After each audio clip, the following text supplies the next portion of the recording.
আসসালামু আলাইকুম রহমতুল্লাহ। সুপ্রিয় শিক্ষার্থীবৃন্দগণ, আজ আমরা নবম শ্রেণীর দ্বিতীয় অধ্যায় অনুক্রম ও ধারা ৩৮ পৃষ্ঠার উদাহরণ নাম্বার ৭-এর সমাধান নিয়ে আলোচনা করব। এখানে বলা আছে ৭, ১১, ১৫, ১৯ অনুক্রমের n-তম পদ নির্ণয় করো এবং n-তম পদের সূত্র থেকে ১৫তম ১২০তম পদ নির্ণয় করো। প্রদত্ত ৭, ১১, ১৫, ১৯ অনুক্রমটি একটি সাধারণ অনুক্রম। এখানে সমান্তর কেন বলেছে আমরা একটু জেনে নেই। সমান্তর অনুক্রম কেন? যদি এই পরপর পদগুলোর অন্তর বা বিয়োগফল সমান হয় তাহলে ৭ আর ১১, যেমন ধরো ১১ থেকে ৭ যদি আমরা বিয়োগ করি তাহলে আমাদের বিয়োগফল আসে ৪। আবার ১৫ থেকে ১১ বিয়োগ করলে আমাদের বিয়োগফল আসে হচ্ছে ৪। আবার ১৯ থেকে ১৫, মানে প্রত্যেকটা পদের বিয়োগফল সবসময় যদি সমান আসে তাহলে সেটাকে আমরা বলি সমান্তর। এখন দেখো, দ্বিতীয় পদ বিয়োগ প্রথম পদ সমান সমান, তারপর তৃতীয় পদ বিয়োগ দ্বিতীয় পদ। এখন আমরা এখানে সাজাই। দ্বিতীয় পদ পেয়েছি আমরা ১১ বিয়োগ প্রথম পদ পেয়েছি ৭ সমান সমান সাধারণ অন্তর বা বিয়োগফল ৪। তৃতীয় পদ পেয়েছি ১৫ বিয়োগ দ্বিতীয় পদ পেয়েছি ১১ সমান সমান সাধারণ অন্তর বা বিয়োগফল পেয়েছি ৪। তাহলে এখানে দুই জায়গায় আমরা এক সমানভাবেই উত্তরটা পেয়েছি বা বিয়োগফল পেয়েছি সাধারণ অন্তর, অর্থাৎ অনুক্রমটি সাধারণ অন্তর পেয়েছি আমরা ৪। এখন আমরা জানি n-তম পদ সূত্র, তোমাদের বইয়ের ৩৬ পৃষ্ঠায় দেখবে n-তম পদ বা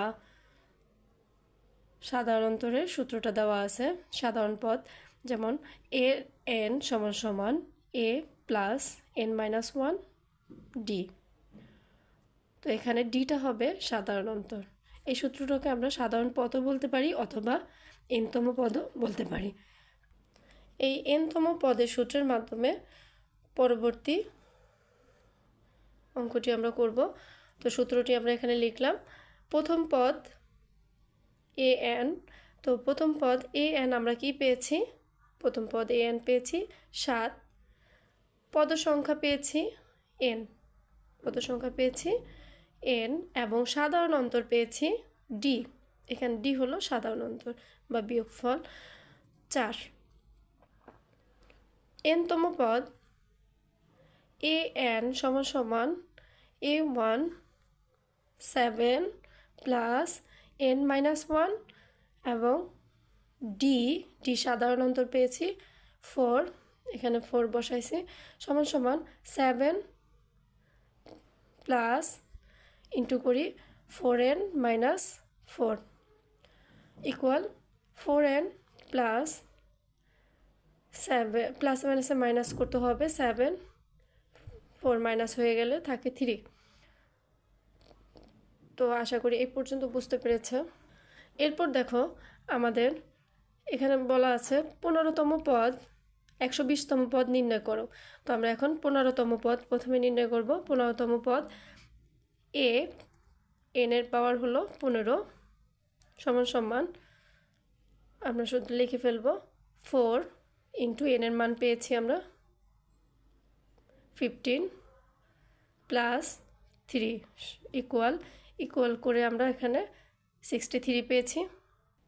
একটু ক্লিয়ার করে যদি তোমাদেরকে দেই তাহলে 4n প্লাস 3, এখানে আমরা হিসাবটা করেছি 4 ইন্টু 15 n এর মান প্লাস 3, তো এখানে 4 15 60 আসে যোগ 3, তাহলে 60 3 যোগ করলে আসে 63।